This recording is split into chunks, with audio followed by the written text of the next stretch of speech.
শহরাতে বলতেছেন হালুয়া রুটি খাওয়া যাবে না। কেন শহরাতে হালুয়া রুটি খাওয়া যাবে না? খাওয়া যাবে, অবশ্যই যাবে। খাবার তো হালাল। আমি প্রতিবেশীকে আমি দিব। আপনাদের ফতুয়ার কারণে এখন প্রতিবেশী এক এক বাসার ভিতরে, একটা ফ্ল্যাটের ভিতরে পাশের দরজা, ধরেন একটা ফ্ল্যাটের মধ্যে 4টা ইউনিট আছে, যে বাসাতে ধরেন একটা পরিবারে 5 জন লোক থাকে বা 3 জন লোক থাকে, সে জানেই না যে তার 3টা পার্শ্ববর্তী 3টা ফ্ল্যাটের ভিতরে কয়জন লোক বসবাস করে। একমাত্র আপনাদের ফতুয়ার কারণে মানুষজন এখন মেহমানদারির দিকে আর ধাবিত হচ্ছে না। অথচ সবে বরাতে আমি আমার ছোটবেলায়, আপনি যারা আজকে আপনারা স্কলার হয়েছেন, আপনারা যারা ফতুয়া দিয়ে বেড়াচ্ছেন, আপনাদের ছোটবেলায় আপনারা বা আপনাদের সময়টাতে, মানে অর্থাৎ এখন যদি আপনাদের বয়স 60, 65, 50 হয়, আপনি 90-এর দশকের দিকে চলে যান না, দেখবেন যে এই সবে বরাতে হালুয়া রুটির উসিলায় মসজিদে নানা রকম বয়সের মানুষজন এবাদত বন্দেগীতে মশগুল, হালুয়া রুটি ভরপুর। আগে আমাদের এলাকাতে মানে আমি যেখানে বড় হয়েছি ছোটবেলা থেকে, আমি দেখতাম যে আমাদের মসজিদে বিভিন্ন প্রকারের হালুয়া আসতো, বিভিন্ন রুটি খাদ্য সামগ্রীগুলো আসতো। তো সেখানে গোস্ত আসতো, হ্যাঁ, গরুর গোস্ত, চালের রুটি। এবং আমার বন্ধুবান্ধব, ভাই ব্রাদার, মানে এলাকার ভিতরে এমন একটা পরিবেশ থাকতো যে আপনি যার বাসায় যাইতে, মানে আপনি কারো বাসায় নাও ঢুকেন, আপনার ডাইকা নিয়ে টাইনা নিয়ে এসে আপনাকে বাসায় নিয়ে বসায় করে খাওয়াইছে, এমন ঘটনা কিন্তু ঘটছে। তো হালুয়া খাইতে খাইতে বা গরুর গোস্ত বা বিভিন্ন ধরনের ফল পাকড়া খাইতে খাইতে পেট ভরে যেত। এই শহরাতের রাত্রে মানুষজন মেহমানদারি করাটাকে বড় ইবাদত মনে করছে, নিয়ামত মনে করছে। মানুষজন এটাকে বুকে জড়ায় ধরছে, মানে আগ্রহের সাথে এই কাজগুলো করছে। এখন দেখেন সমাজে এগুলি কি আছে? আপনি যত ট্রান্সফরমেশন করতে চাইবেন ইসলামকে, আপনাকে কিন্তু আবার পুনরায় এটাকে রিপিটলি ওই জায়গায় ফিরে আসতে হবে। এটা মাথায় রাখতে হবে। 1450 বছরের ফতুয়া দিয়া যে নবীর যুগে এটা ছিল না, নবীর যুগে এটা ছিল না, নবীর যুগে এটা নাই, নবীর যুগে সেটা নাই। তো নবীর যুগে আপনার যে জুব্বাটা আপনি পরছেন, এটার ডিজাইনটাও তো নবীর যুগে নাই। আপনি যে টুপিটা মাথায় দিতেছেন, সেই টুপির ডিজাইনটাও তো নবীর যুগে নাই। আপনি যে জুতা পরিধান করতেছেন, সেটাও তো নবীর যুগের না। আপনি এখন কাবা ঘর যে স্ট্রাকচারটা চেঞ্জ হয়েছে, সেটা তো নবীর যুগে ছিল না। এবং নবী পাকের ওফাতের পরে এই কাবা ঘরের গিলাফে আগুন দেওয়া হয়েছে, কাবা ঘরকে ভেঙে দেওয়া হয়েছিল। এটা অনেকেই জানেন এই ইতিহাস। দেখবেন একটা সময় দেশে মুসলমান আর খুঁজে পাওয়া যাবে না, জাহিলিয়াতে আমরা চলে আসতেছি। এগুলো কিন্তু স্বাভাবিক বিষয়। এখন মানুষ গুগল, ইউটিউব, ফেসবুক, ইনস্টাগ্রাম, বিভিন্ন সোশ্যাল মানে সাইটগুলোতে মানুষ কিন্তু এগুলিকে ফলো করে। এখন একজন শায়েক নামধারী, সে এই ফতুয়াটা দিয়ে বলতেছে এটা করা যাবে না। মিসগাইড লা মাজাবি একটা গ্রুপ, তারা এসে বলতেছে এই ঘটনা মিসগাইড করা হচ্ছে। প্রত্যেক জুম্মাতে মুসলমানরা একত্রিত হচ্ছে মসজিদে, সেটাকে মুসলিম কংগ্রিগেশন বলা হয়। সেই জায়গাটাতে মানুষজন কি শিখতেছে? আজকে সামাজিক বিষয়ের উপরে কোনো আলোচনা আছে? নাই। যদি সামাজিক বিষয়ের উপর আলোচনা থাকতো তাহলে একটা বিষয় এখানে দাঁড়াতো। এখন দেখেন এই যে খতমে বুখারি, মানে আমি আবার আগের কথায় ফিরে আসতেছি, খতমে বুখারি উদযাপন করতেছে, সেলিব্রেট করতেছে। তো খতমে কোরআন, সেটা কি সেলিব্রেট করি আমরা? না, আমরা হাফেজদের উদ্দেশ্যে সেলিব্রেট করি, তাফসিরুল কোরআন মাহফিল করি, কিন্তু খতমে কোরআন এই ধরনের কোনো প্রোগ্রাম আমরা করি না। কিন্তু আমরা খতমে বুখারি করি। তো বুখারি তো রাসূলুল্লাহর, মানে বুখারির ভিতরে হাদিস আছে, কিন্তু খতমে বুখারি এটা ইসমাইল বুখারি রহমাতুল্লাহ আলাই, ওনার জন্য এটা করা হচ্ছে। আসুন কথার মধ্যে আসুন, যেখানে আপনি বলছেন খতমে বুখারি, আপনি খতমে হাদিস এটা বলতেছেন না, আপনি বলছেন খতমে বুখারি। অর্থাৎ হজরত ইসমাইল বুখারি রহমাতুল্লাহ আলাইহির স্মরণে উনি যে কিতাবটা লিখছেন, ওনার এই কিতাবের ভিতরে যে হাদিসগুলো আছে, সেই হাদিসগুলো আপনারা পড়াইতেছেন, পড়তেছে। এটাকে টোটালটা একবার পড়ে যাওয়ার পর এটাকে খতমে বুখারি বলা হয়। আপনি সেটাকে উদযাপন করতেছেন। তো আপনি যে উদযাপন করতেছেন খতমে বুখারি, তো এটাও তো ওয়ান কাইন্ডস অফ মিলন মেলা, এটাও তো ওরস শরীফের মতন বা ইস্তেমার মতন বা ইসালে সোয়াব করতেছেন না। তো আপনি কেন এটাকে বেদাতের ফতুয়া দিয়ে আপনি ওরস শরীফ, মানে ভুয়া জিনিস, গান বাজনা হয়, নারী মেয়ে ছেলে নাচানাচি করা হয়, যেখানে শরীয়ত বিরোধী কাজ হবে আমাদের টার্গেট হওয়া উচিত যে সেখানে কাঠামোগতভাবে শরীয়তের কাঠামোতে তাদেরকে ফিরাই নিয়ে আসা, তাদেরকে যে জায়গাটাতে রেস্ট্রিক্টেড করে দেওয়া দরকার আমাদের সেই কাজটা করা প্রয়োজন, যাতে শরীয়তের মানদণ্ডটা ঠিক থাকে। কারণ শরীয়ত যদি ঠিক না থাকে, শরীয়তের মানদণ্ড যদি ঠিক না থাকে, তাহলে আপনার সেখানে তো অসামাজিক কার্যকলাপ হতেই পারে। এখন শরীয়তের মানদণ্ড ঠিক করতে গিয়া বা শরীয়তের বিষয়ে কথা বলতে গিয়া আপনারা অর্ধেক কথা আলোচনা করেন, অর্ধেক কথা আলোচনা করেন না।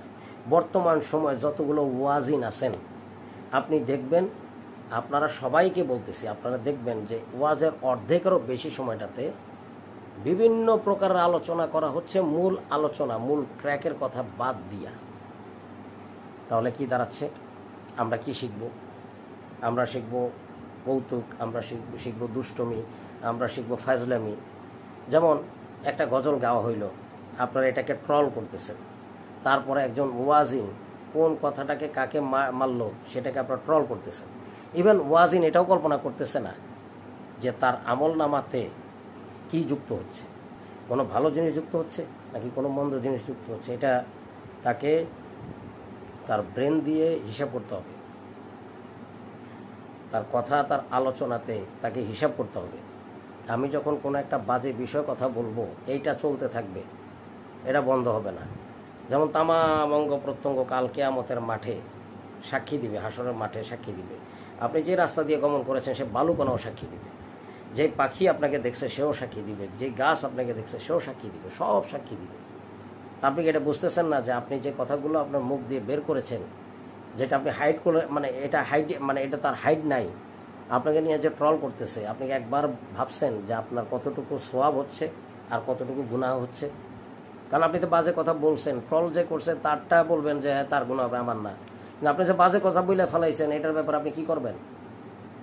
এটার ব্যাপারে তো আপনি বলবেন না। ফতুয়া তো আপনার বেলায় জায়েজ না, ফতুয়া তামাম মানুষের বেলায় জায়েজ। দেখবেন আবার ওয়াজিনরা ওয়াজে বক্তব্য দিয়া বলবে কি যে এই আপনারা এই বিষয়ে তর্ক করবেন না। কোনো একটা বিষয়ে যদি তর্কাতর্কির বিষয় এসে পড়ে, যে আপনারা তর্ক করবেন না। কেন তর্ক করবেন না? কারণ আপনারা যে বিষয় বোঝেন না, আপনারা তর্ক করবেন না। আলেম ওলামা হইলে এই কথাটা বলতে পারবে। এখন আপনি আলেম ওলামার দিকে নিয়ে গেছেন যাতে করে এই মানুষগুলা যাতে আপনি যা আলোচনা করছেন মানুষ না বুঝতে পারে। তো কি লাভ হইল আপনার ওয়াজ করে? ওয়াজ করে আপনি মানুষকে মিসগাইড করতেছেন। আপনি জিহাদের আলোচনাটাও পর্যন্ত আপনারা করতে পারেন না, মানুষকে মিসগাইড করে ফেলতেছেন। কোরআনের আয়াত দিয়ে তো এটা বলেন না যে ইয়া আইহাতুন নাফসুল মুতমাইন্না তুরজি ইলা রাব্বিকি রাদিয়াতাম মারদিয়া ফাদখুলি ফি বাদিহি ওয়াদখুলি জান্নাতি। আমি আপনাদের কাছে এটা ছেড়ে দিলাম, থ্রো করলাম, এটা আপনারা ব্যাখ্যা দিয়ে, আলেম ওলামা যারা আছেন ব্যাখ্যা দিয়ে। সূরা আদিয়াতে আল্লাহ পাক বলতেছেন ইন্নাল ইনসানা লি রাব্বিহি লাকানুত। এখানে কি বলতেছেন? যে নিশ্চয়ই মানুষ তার রবের প্রতি বড়ই অকৃতজ্ঞ। কাদের উদ্দেশ্যে বলছে? এখানে কি মানে মানুষ ছাড়া অন্য কারোর উদ্দেশ্যে বলছে? জিনদের উদ্দেশ্য বলে নাই। ইন্নাল ইনসানা, এখানে মানুষের কথা বলছে। তা আমরা অকৃতজ্ঞ, আমরা বড়ই অকৃতজ্ঞ। এখন দেখুন 1450 বছর আগে আপনারা সবাই অবগত, কারবালার প্রান্তরে কোনো অমুসলিম, কোনো একজন কাফের কারবালার ঘটনা ঘটায় নাই। কারবালার ঘটনা ঘটাইছে নামধারী মুসলিম, যারা আল্লাহর ইবাদত করছেন, নামাজে সেজদারত ছিলেন, তারা করছেন। এবং এই লোকগুলাই আপনি দেখবেন যে কারবালার ঘটনাটাকে এরা বোঝাতে চাইবে বা আপনাকে বলবে, আপনিও শুনবেন, এরা বলবে যে এটা নিছক একটা রাজনৈতিক বিষয়, রাজনৈতিক কারণে এই হত্যাকাণ্ডটা হয়েছে। এটা তারা বলবে। কেন বলবে? বিকজ অফ দ্যাট আপনি যে এটা প্রশ্ন করবেন, আপনার ভিতরে তো এই জ্ঞানটাই নাই যে আসলে কারবালাটা কেন হয়েছে। এটা আপনার ভাবতে ভাবতে বা এটা নিয়ে গবেষণা করতে করতে আপনার মাথার তার ছিঁড়া যাবে। যার জন্য আপনার কাছে এজিদ প্রশংসা করলেও সমস্যা নাই, ইমাম হাসান ইমাম হোসেনের প্রশংসা করলেও আপনার কাছে সমস্যা নাই। কারণ ইমাম হাসান ইমাম হোসেনের যারা প্রশংসা করতেছে একই মুখে এই লোকগুলো তাওহীদি জনতা, এরা কিন্তু ইয়াজিদের প্রশংসা করে। কেন বললাম এই কথাটা? স্বাভাবিক, একদম ডিপলি আপনি যদি ভেবে দেখেন যে কারবালার ঘটনাটা কি, নবী পাকের বংশধরদের মধ্যে 42 জন, 72 জনের মধ্যে 42 জনই নবী পাকের রক্ত মোবারক, যাদের শরীর মোবারকে প্রবাহিত, 42 জন শাহাদাতের পেয়ালা পান করেছেন। তাহলে এটা নিছক হত্যাকাণ্ড হইল কিভাবে? এটা কেন রাজনৈতিক দুর্ঘটনা? এটাকে কেন আপনারা এই নাম দিয়ে এই নাম দিচ্ছে, নাম দিয়ে আপনারা কেন প্রকাশ করেন? আপনারা আমরা সবাই অবগত যে কারবালার প্রান্তরে ইমাম হোসেন রাদিয়াল্লাহু তাআলা আনহু তিনার বাহিনীর সংখ্যা ছিল মাত্র ৭৩ জন, অর্থাৎ পুরুষ, এবং তার পক্ষান্তরে এজিদের যে বাহিনী ছিল সেটা ২২,০০০, মতান্তরে ৩০,০০০, কোথাও ১৭,০০০, বিভিন্ন ধরনের সংখ্যাটা বলা হয়েছে, কিন্তু বিশাল সংখ্যার সৈন্যবাহিনী ছিল। এরা সবাই মুসলমান ছিল, এরা সবাই নামাজ পড়ছে, নামাজ পড়েই কিন্তু এরা ফুরাত নদীটাকে কর্ডন করেছে।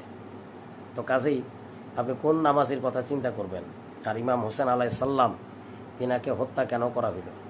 অথচ দেখেন এই মুনাফেক, আমি এদেরকে এখন মুনাফেক বলতেছি, যে এদেরকে আপনি যদি বুঝতে চান, আপনি প্রথমত যেটা বুঝতে পারবেন সেটা হলো যে এরা খুতবার ভিতরে এরা কিন্তু ইমাম হাসান, ইমাম হোসেন রাদিয়াল্লাহু তাআলা আনহু প্রশংসা করছে। আবার সেম এরা কিন্তু নামাজের 4 রাকাতের বৈঠকে যখন বসে, তখন তাশাহুদের পরে তারা কিন্তু দুরূদ পড়ে। সেই দুরূদটা কি? যে আল্লাহুম্মা সাল্লি আলা মুহাম্মাদ ওয়া আলা আলি মুহাম্মাদ কামা সাল্লাইতা আলা ইব্রাহিম ওয়া আলা আলি ইব্রাহিম ইন্নাকা হামিদুম মাজিদ। আচ্ছা, আল্লাহুম্মা সাল্লি আলা মুহাম্মাদ ওয়া আলা আলি মুহাম্মাদ, এখানে ওয়ালা আলে মুহাম্মাদ, আলে এই শব্দটা কি? আলে মানে কি? আহাল থেকে আলে বলা হয়েছে। তা আহাল বলতে এখানে বোঝানো হচ্ছে বায়াত, আহলে বায়াতের কথা বলা হয়েছে, বংশধর। তো নবীর বংশধর কে? নবীর বংশধর কে? তো যার উপরে আপনি দুরূদ পড়তেছেন, সেই দুরূদটাকে তো আপনি বাদ দিতে পারতেছেন না। পারতেছেন? আছে সুযোগ? নাই। আপনি খুতবার মধ্যে বলতেছেন আল হাসানু আল হোসেনের শাবাবে আহলিল জান্নাহ, অর্থাৎ জান্নাতে বেহেশতের যুবকদের সর্দার। আমি বলছি ইয়াজিদের প্রশংসা করি, নিছক হত্যাকাণ্ড, দুর্ঘটনা। তাহলে আপনি এক মুখে কয় কথা বললেন? এই বিষয়গুলো কেন আমরা বলতে পারি না জানেন? কারণ এটাকে ওয়েল ডেকোরেটেড করে এটাকে আমাদের সামনে উপস্থাপন করা হচ্ছে, যাতে করে ওলি আল্লাহ বিদ্বেষী মানুষ যাতে তৈরি হয়, ওলি আল্লাহদের পক্ষ থেকে মানুষ যাতে সরে যায়। কারণ ওলি আল্লাহদের পক্ষ থেকে অর্থাৎ মহব্বতের জায়গা থেকে যদি দূরে সরাই দেওয়া যায়, তাহলে তার কোনো কথা নাই।